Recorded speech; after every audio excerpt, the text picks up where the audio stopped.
Hey yo guys, welcome back to the channel. It's your boy Kevin does YouTube back with another video, guys, and welcome back to the channel. And today, guys, we have a huge episode number 12, I believe, of the Talking Wrestling. So welcome to Talking Wrestling episode 12. And today we have some Backlash 2025 predictions, 5 matches, 5 incredible matches. We have some bad news to talk about, some WWE releases that unfortunately happened throughout the last week, which just sucks. And we have Monday Night Raw and SmackDown. We're gonna speed run through Monday Night Raw and SmackDown right now. There's only like a couple things that I'm gonna say a little bit on, but hopefully you guys enjoy the video. This is mainly just the Backlash predictions and some WWE releases that unfortunately happened. I was planning on making just a normal video on that one, but I decided to add everything into this podcast. So hopefully you guys enjoy. Let's get straight into SmackDown. Hopefully you guys enjoy this Talking Wrestling episode 12. And as always, you hit that like button, you hit that subscribe button, turn notifications on. And yeah, guys, let's do this. So we start off with WWE SmackDown. Like I said, we're gonna speed run through this before we can get to the predictions. So we start off with LA Knight, Damian Priest, and then it's a good match. You know, they're both great wrestlers. And it ends in a DQ. It's barely starting to pick up, and then it ends in a DQ by Solo Sikoa to la collapse. Yeah, and then he attacks them, and then they get the upper hand, and then Jacob Fatu comes out and destroys everyone. Hits a little someone drop on the table to, I think, Damian Priest, maybe, I don't know, but yeah, and then basically later on in the show it gets added a fatal four, and then so a triple threat match, and then Solo Sikoa, he says, oh no, Drew McIntyre should get the 1v1. He won technically the match last week. And then he makes it a Final Four. So we're getting a Final Four. We'll get into that in the prediction. So yeah, that's everything that has to do with the Bloodline and LA Knight and Damian Priest, basically. So yeah, it was a good match and ends with a DQ. Then Fraxium defeats Pretty Deadly, an incredible match. Fraxium obviously showing out, and then Pretty Deadly, underestimated team, for sure deserve better. Hopefully they get a tag team title shot soon, and maybe hopefully a title win soon. So yeah, but Fraxium is just on the path. They're 2-0. They beat them with the little Spanish Fly combo with the Phoenix Splash win, and yeah, Fraxium is dominating. Then Naomi, Nia Jax, Jay Cargill, Tiffany Strang, they all want the title. And Naomi says she'll push everyone in the car she has though, and then they'll put, like, she's basically a car that she'll push everyone under her or something like that. But yeah, it was just overall just for the title segment. And then a tag match gets added in the main event. And then Aleister Black is back, dominating everyone, defeats The Miz with 2 Black Masses. The first Black Mass, freaking The Miz sold out the heck out of it, and then Carmelo Hayes tries to distract Aleister Black. The Miz rolls him up, tries to win, but he kicks out, and then another Black Mass hits. 1, 2, 3, it is over. Aleister Black is back in WWE with a win, defeats The Miz. What an incredible match. And then Carmelo Hayes and Aleister Black are face to face. I can't wait for it. Hopefully a best of 7 series. Hopefully some PLE matches with them. That would be incredible. I just know these two have match of the year potential if they really had, if WWE really does it good. And actually ends the best of 7 with a winner, because I don't think last time they ended it with technical winner. So yeah, but yeah, obviously Carmelo Hayes already deserves the United States Championship, and Aleister Black, he's obviously gonna win titles hopefully in this WWE run. And yeah, it was an incredible match. And Carmelo, Aleister Black, I can't wait for that. Hopefully a best of 7. So yeah. And then we have Zelina Vega, the newly crowned Women's United States Champion, defeating Piper Niven by distraction of Chelsea Green, and then a roll up. So Zelina Vega's dominating. Hopefully Chelsea for Zelina happens, and then maybe Zelina wins, and then Chelsea goes on to win the Women's Money in the Bank. A little prediction, but I really hope Chelsea's in the Women's Ladder match, and if she is, that might be my pick. I don't know yet, but depends who's on the match. But for right now, Chelsea Green, I think after this mid-card title, she'll be the first one to become a mid-card to become a champion, So hopefully that happens. Maybe she defeats Tiffy, if not, defeat Io Sky. It doesn't matter, but yeah. I want Chelsea Green as champion by the end of this year, damn it. So yeah. Zelina Vega defeats Piper Niven. Then we have Randy Orton's promo. Just a little good promo. He says he's gonna defeat John Cena in front of his friends, his family, his wife, And then he says that John Cena's not gonna erase the Orton family name, and that he says that you're the last real champion. No, you're just the latest legend I have to put down. Oh my gosh, the legend killer's back. He's the latest legend he has to put down. Will it happen? We'll find out later in the predictions. And then he says, I'm gonna punk kick you so hard in that Lego-shaped head of yours, it's gonna fly off your shoulders and through the gateway arch. That's freaking crazy.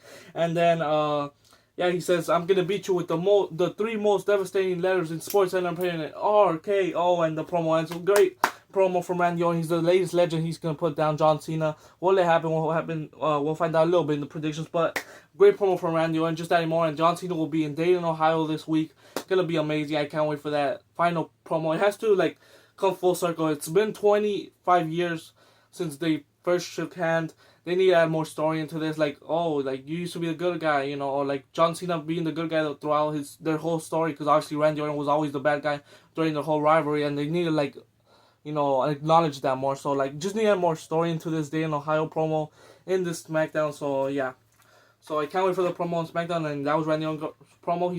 He's one of the most under wrestling, and not really, but some people don't really think him as a talker, just as a heel and in the ring, but he's a freaking monster in the promo aspect of WWE. So yeah, Randy Orton, great promo. Then we have Rey Fenix versus Santos Escobar in a pretty good match. Just two high flying luchadors going at it, and at the end Rey Fenix hits the freaking running through the rope kick, boom, and then animo, animo, I freaking love it. And then he hits the top rope meteor, gets the win against Santos Escobar. Two high flying men going at it, and Rey Fenix gets the W. End-to-end Friday Night SmackDown, a decent show. We have Nia Jax, Naomi versus Jade Cargill, Tiffany Stratton. Great match at the end. Jade Cargill hits Jaded on Nia Jax, I believe, and yeah, Jade Cargill and Tiffany win. And then at the end, Naomi's left strong. She just pushes Jade Cargill. She had a little feel the title, and then gives it back to Tiffany. Naomi pushes Jade into Tiffany, and at the end we get a shot of Naomi with the title. 2 and Friday Night SmackDown. Overall good show. And now we move on to Raw. Like I said, I'm speed running through this. I should really do this more often. There's not really nothing huge to talk about. So yeah. Then Raw highlight Paul Heyman and Jey Uso. Freaking incredible way to start off Monday Night Raw. Basically, Jey Uso blames Roman. Jey Uso blames Paul Heyman for everything that he said. I think he said something like, you have a real nerve showing up here after what you did to Roman, or something like that. After he betrayed the bloodline basically. And then Paul says Roman left me to deal with the bloodline. So he basically just acknowledging that Paul is acknowledging that Roman left him before, and that's not his fault. He says, I'm always a bad guy. I'm always the F-fall. I'm always the double crosser. I'm always the betrayer. I'm always the freaking scumbag in this situation. Not this time. And you blame me. Screw you. So Jey also blaming him. He said, screw you. And then at the end, Paul Heyman says to Jey, challenging you for the World Heavyweight Championship. After he pinned Roman and defeated CM Punk also in WrestleMania. And then Jey also says, I'm challenging him tonight in Omaha. One letter, one word. Yeah. And then we get that banger main event, which we'll get into. So it was a good promo. Just basically Jey Uso blaming Paul Heyman for the destruction of the bloodline, for Roman, and then also for Sami, and then Paul Heyman just defending himself I'm not the bad guy. I'm not a fan here. It's it's Roman Reigns' fault. I'm not the double crosser this time. And yeah, it was a great promo. I think they had there was more, but this is what I mainly got out of this. And it was a great promo. And yeah, we get a World Heavyweight Championship match later on in the main event of Raw. Then we have a little Sheamus return. Looks great as ever. Wish the freaking wish the old theme song. I thought this was why he kind of left. I don't know if he was hurt or something, but I thought this is why he left, so he could get the theme song back. But it wasn't. Obviously, he deserves time off. He's one of the greatest ever to do it. And another banger against Theory, and Theory, as he's about to get the 10th crosses, of Bradamore. I forgot what, the 10 beats. Theory's just telling Grayson Waller, why would you do this to me? And, just adding more stupid, just Theory turn on Grayson Waller already. We want that face. He's literally slowly, turning Theory face. I think the crowd's not too, open with him yet as much. So that's why maybe. But just pull the trigger already. It's going to be a huge pop. Theory versus Grayson Waller. I guess they want it to be a bigger match, because maybe some people might not care about it. Maybe they're adding more story, but just turn it, get away. But anyways, Sheamus defeats Austin Theory with a bro kick. That's the end of that. Then we have an incredible match between Io Sky and Roxanne Perez. Oh my freaking gosh, these two went hard. Oh my freaking gosh, and at the end it ends with an extra. We had 3-4 roll ups in a row, and at the end Io Sky gets the roll up win. Roxanne Perez shakes her hand, and then Julia comes and attacks her. They both start attacking her, and no Rio. She's in Australia right now. That's weird. She was in Australia and Grayson Waller was her. And Grayson Waller's in SmackDown Raw, so I don't know what happened there. Maybe she stayed, probably, but, just I don't know. But Io Sky defeats Roxanne Perez and then Julia attacks her. It was a good freaking match. One of the best matches of Raw. Probably the best match of Raw this week for sure. And no, actually no. I think the second one. For a woman for sure, but yeah, this match was incredible, and Julia and Io Sky stand on top. Next week we get Io Sky and Julia. Julia's first match in Raw. I can't wait. Versus Rhea Ripley and Io Sky. That's going to be an incredible match. Then we have Rusev just destroying Otis with the accolade. Destroys and defeats him. Even attacks Tozawa for a little bit. Yeah, just keeps afflicting pain on Otis after the match with the accolade. Just Rusev destroying Otis. And I'm liking this, Redeemer character from Rusev, and yeah, he's just destroying everyone. No more Rusev crush. It's just I'm the Redeemer. He's gonna crush everyone. And yeah, great destruction by Rusev. And then we have a freaking great exchange promo from Pat and Gunther. Basically Pat McAfee saying Gunther has gone soft. He blamed Cole for doing his job. Doing the commentary. For 30 years, he only missed 3 shows in his whole life, and he can't take what he has a right. He says Cole has a right to make an opinion, and Gunther overstepped, and Gunther has gone soft after the World Heavyweight Championship loss, and then with a freaking one of the greatest lines from Gunther, he says, "I'm gonna drop you like a wet towel right now. By the grace, you're untouchable, but in Saturday, only the grace of God can lift my arms off your throat." Oh my freaking... I freaking love that. I know way he freaking delivered it. Only the grace of God can lift my arms off your throat. Basically, he's just going to choke him out. So Gunther is officially going to kill. We're going to have a little bit of a murder act, crime scene, and Backlash. There's no way Pat McAfee makes it out, at least walking. He's going to be for sure out of commentary for a while. That's where I'm going. But I think some people are saying it's going to be a squash match. No, I think it's going to be a freaking good match. Gunther's for sure going to dominate for sure most of the match. I think we're going to have a little backflip suplex, that Pat McAfee probably does, where he goes to the top rope, jumps on it maybe, and then does a black flip. I don't know, but we're going to have some good showing by Pat McAfee. But if it's a squash match, maybe it's the best for Gunther after, tapping out to Jey Uso.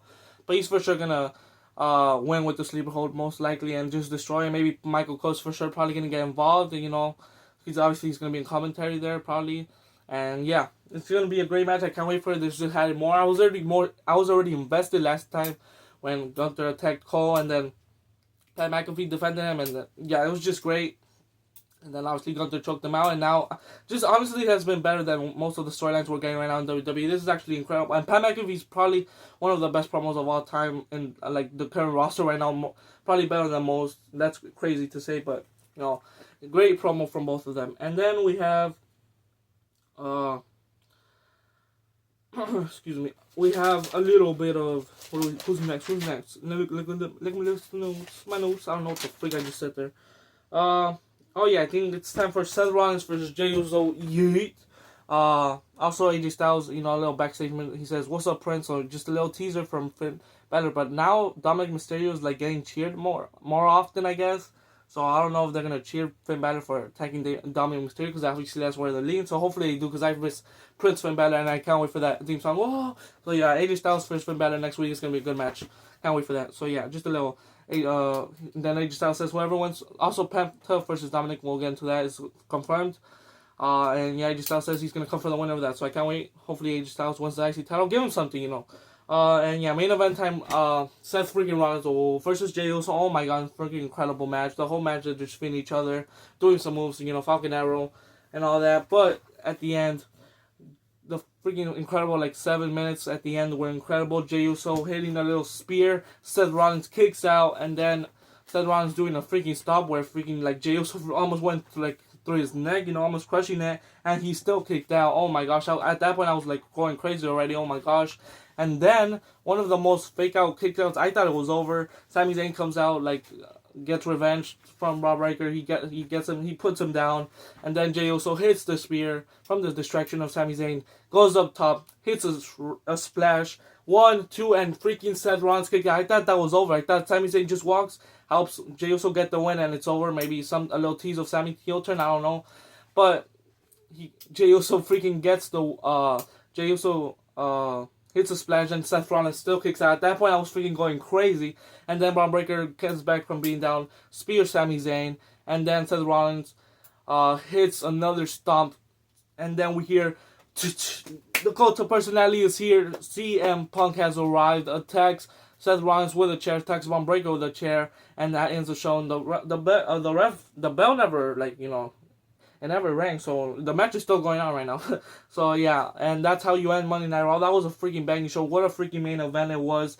2 stomps, 2 kicks out from Seth Rollins. This match was amazing, and I'm kind of glad. This is one of the best ways you could have done this match. No loser, but there was, like, you know, no winner, no loser, but there was an incredible match. Jey Uso with a freaking incredible, great defense for his first title defense, and this was an incredible main event. CM Punk has returned, and we're probably gonna get CM Punk and Sammy maybe versus Braun and Seth Rollins at Saturday Night Main Event. I thought it was gonna be a Backlash. This would have been perfect. You could have that match maybe, or Logan versus Jey Uso. I would have preferred this match, but Logan Paul also did attack Jey Uso after Monday Night Raw. Could have added a little bit like into that to like make Raw even more like the main event more exciting. You know, Logan Paul ends, you know, just having like CM Punk and Sammy deal with Braun Breaker, you know, face to face with them, and then you have Logan and Jay's story over there in the side, you know, with Logan knocking out Jey Uso to end the show, but happened after. It is what it is, progressing. So yeah, that was Monday Night Raw, great main event, and now we get into, unfortunately, the WWE releases that happened last week. I think May 2nd, May 3rd, somewhere. So we have from NXT Cora Jade. That's crazy. That's like, she's amazing in the ring. She's one of the best in NXT, deserved honestly better, like NXT title shot for sure. She got a lot of injuries, yes, but it is what it is. Then we had Gigi Dolan, another incredible character. Gallus, oh my gosh, freaking fashion, literally helped out The Rock for his training of and then just get released. Oro Mansa, freaking incredible in the ring. Riley Osborne, incredible in the ring. Chase U, Eddie Thorpe just got a lot of chances. Jakar Jackson, Metaphor, that's the reason they probably broke up. They already knew they were gonna release her. That's just crazy. Then from actual WWE, this was from NXT. These are all just crazy. Like, they are the talent. Obviously, it sucks for people to lose their job, but that's crazy. And then I think Sonya Deville was this, or she got released, so that sucks. I don't think I've talked about it, but Sonya Deville, she's for sure, like, she had like a MMA background, kind of, you know. They could have gone with that, you know, like a little Street Fighter in her, but they never did nothing with her, to be honest. Then oh my gosh, this one, Kaden Carter and Katana Chance. Literally, one of the lowest divisions is your women's tag division, and the actual tag team, probably the best tag team in your division, you release. Like, what the hell? How does that even make sense? They haven't been on TV, fine, but you should have brought them back. They were getting kind of over with the crowd for a little bit. Like, they're amazing. They're like kind of like the phrasing of the women's division, kind of. But how do you release them? Like, that's just crazy. I think they're for sure one of the best tag teams for the women's. Like, the most tag team you understand from WWE in the women's tag team division, and they released the best one.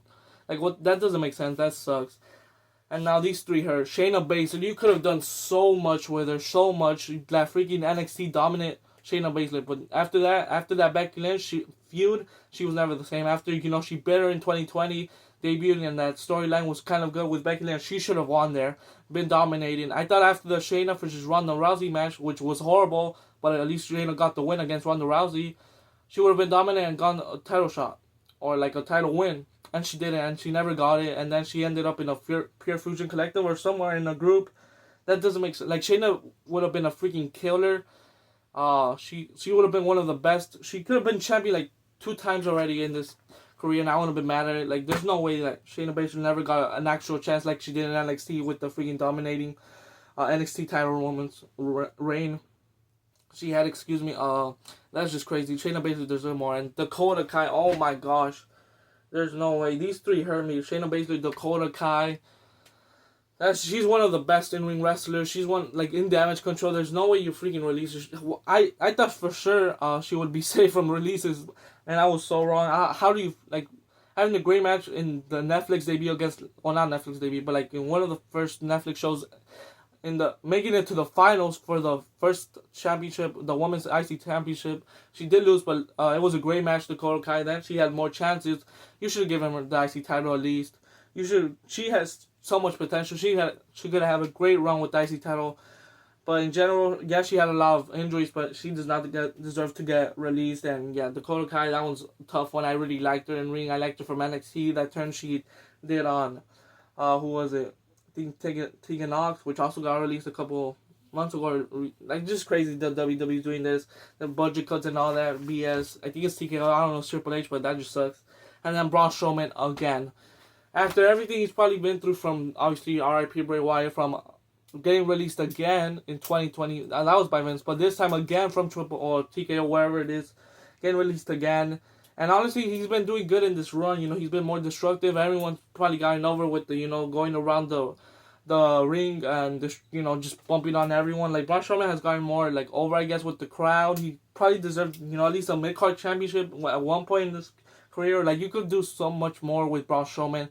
So yeah, it just sucks that these, and what also sucks is Braun Strowman already got released.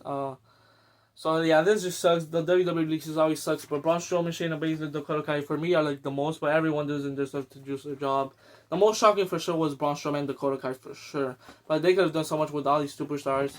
But it is what it is. Sorry to add this to the podcast. It's a sad note for these wrestlers, but hopefully, obviously, you go to AEW, TNA, wherever. Maybe if some of them, they're going to TNA and they'll hope. At the point, this is the point I want to make. Hopefully they reinvent themselves, and then maybe one day they return and they don't get released. Braun Strowman, I don't know if he's gonna return. He's gotten released twice. If he comes back a third time, you best believe he better do good run in the Indies or wherever he goes. So yeah, best of luck to all of these wrestlers. And yeah, now let's get into Backlash. Let's turn a little bit. Let's turn the band into a little bit of good with these Backlash predictions. What the video is here to do. Backlash predictions. 5 incredible matches.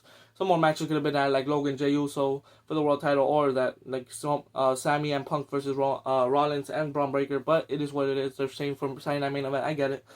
And yeah, so we're starting off with Fatal 4-Way, which I think might be one of the best matches this year, maybe of all time. One of the best Fatal 4-Ways of all time. It has Jacob Fatu, Fatu versus Drew McIntyre. Oh my gosh, just incredible. Just them two incredible. And then you had Damian Priest and LA Knight. Yeah, this gonna be a freaking bar burner, freaking incredible match. I can't wait for this match. This is the second match I'm most looking forward to.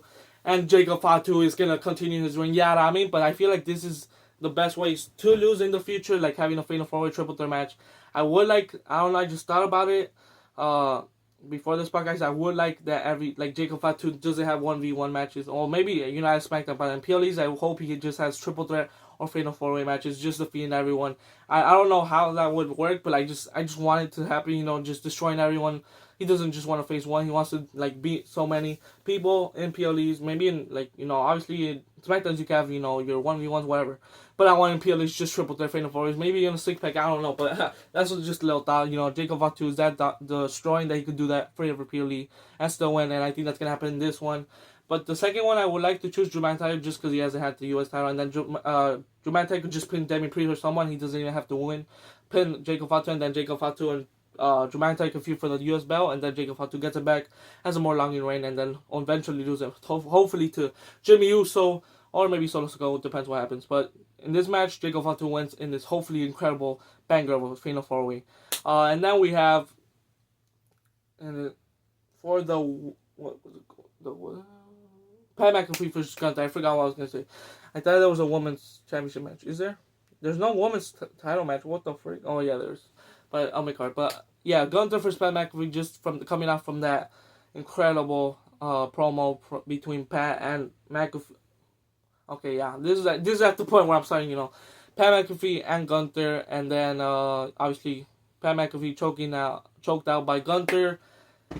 This storyline has been amazing, and obviously Gunther has to destroy Pat McAfee, unfortunately. Take him out for probably a few weeks. Maybe this is how they write him off. Maybe he has to do something off camera. Maybe that's why they're doing this, but I don't know. But at the end of the day, Gunther is going to beat Pat McAfee. It's going to be a freaking, probably incredible match. Some people might say squash match. If it is, hopefully they make it at least entertaining. They probably will, but this is going to probably be a good match, and then probably Michael Cole will probably get involved. And yeah, Gunther defeats Pat McAfee, probably with the sleeper hold.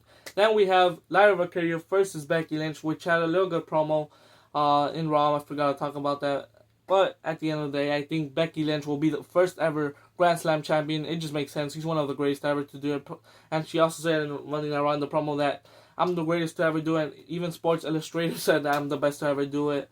And then Lyra Valkyria said you're gonna be the second best. That's basically the problem. Just adding more story into this, which doesn't need more story. Like they have really a lot of story. Both growing up being from the Ireland, and then Lyra pinning Becky Lynch in NXT. They have a lot of story, and then Becky, turning on her, that attacking her like with 4 manhandle slams, 3 manhandle slams, and yeah. But at the end of the day, I think Becky unfortunately will pin Lyra Valkyria unless Lyra gets a little cheeky win. But Lyra, of course, could beat her again like she did in NXT. But I think Becky Lynch will get the upper hand in this one, and yeah, it's gonna be a good match. But I think Becky Lynch, big time Becky Hogan, as some people are calling her, will win the IC Championship in an incredible match. And then we have, what do we have next? We have obviously, but I think there's one more match. Is there an IC title? Who's the IC champion? That's crazy. I'm asking that right now. Who's the IC champion? Who is the IC champion? Oh my gosh. Oh, Dominic Mysterio. Of course, Dominic Mysterio versus Cero Miedo. They already had a little match in WWE on Raw, Netflix, I think the night after Mania. And JD McDonough returned, and now they're having another match, and I feel like Dominic Mysterio is going to get, unfortunately, another one, because I do want to see Penta as the next Intercontinental Champion, but I feel like Dominic Mysterio is just, getting, over with the crowd a little bit, with the IC Championship, and I feel like it shouldn't end this quick for Dominic Mysterio. And plus, he had a great win, and one of the greatest wins in WrestleMania. Winning that freaking crowd was electric when he won in when Dominic Mysterio pinned Finn Balor. And I think you shouldn't end it this quick. I feel like he should have a little more reigns under his belt. So I think Dominic Mysterio, unfortunately, will be Penta, because I do want Penta maybe to take it off him, or for sure to have an IC title run in the future, a little mid-card title run, and also Rey Fenix for the US in the future. But yeah, I think Dominic Mysterio will be Penta, but it's going to be a good high-flying match. It's going to be a good, incredible match. Some Judgment Day story into this, probably. Penta probably getting some help from the War Raiders or something. I don't know, but not the War Raiders. They're not feuding with the Judgment Day. Maybe, I don't know, but yeah, it's gonna be a great match. If Penta wins, I'm for sure not gonna be mad, but I think they're gonna have more reign under Dominic Mysterio. Maybe Finn Balor's the one that takes it off Dominic Mysterio. Maybe that's where they're going with the Judgment Day story. But yeah, Dominic Mysterio beats Penta El Cero Miedo. But I think it's gonna be a cheeky way. But hopefully Dominic Mysterio gets cheered again. So yeah, I don't think they have been booing him that much. So that's great. That's why they should continue this going on with the IC title run. Then we have the main event, the Viper one last time, the Viper, Randy Orton for the last time. My 2 goals going at it versus John Cena, the greatest of all time. Going at it, and unfortunately, not unfortunately, he's my goal, my first goal, but I want them to be 2 winners, honestly. I want John Cena to slap the ref or low blow the ref or something like Randy Orton did when he was a champion, and that freaking smile he did when he slapped the ref and going oh my god, the freaking heel Randy Orton from 2007 to 2009 was incredible. Slapping the ref, got the WWE when he was WWE champion. Y'all remember that. You should, if you're invested in the storyline with Randy and John Cena going from 20 years and 25 years, And yeah, unfortunately, I think John Cena will win, because I do want to see Randy Orton become the 15th, 16th, maybe even 17th. But he still has 5 more years, at least 5 more years. So he still has some reigns under him. Probably still has some more main events under him.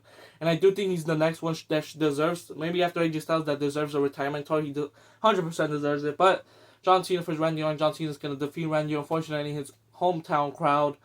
And yeah, for the last time ever, this better be a freaking classic. Obviously, these are 2 old veterans going at it.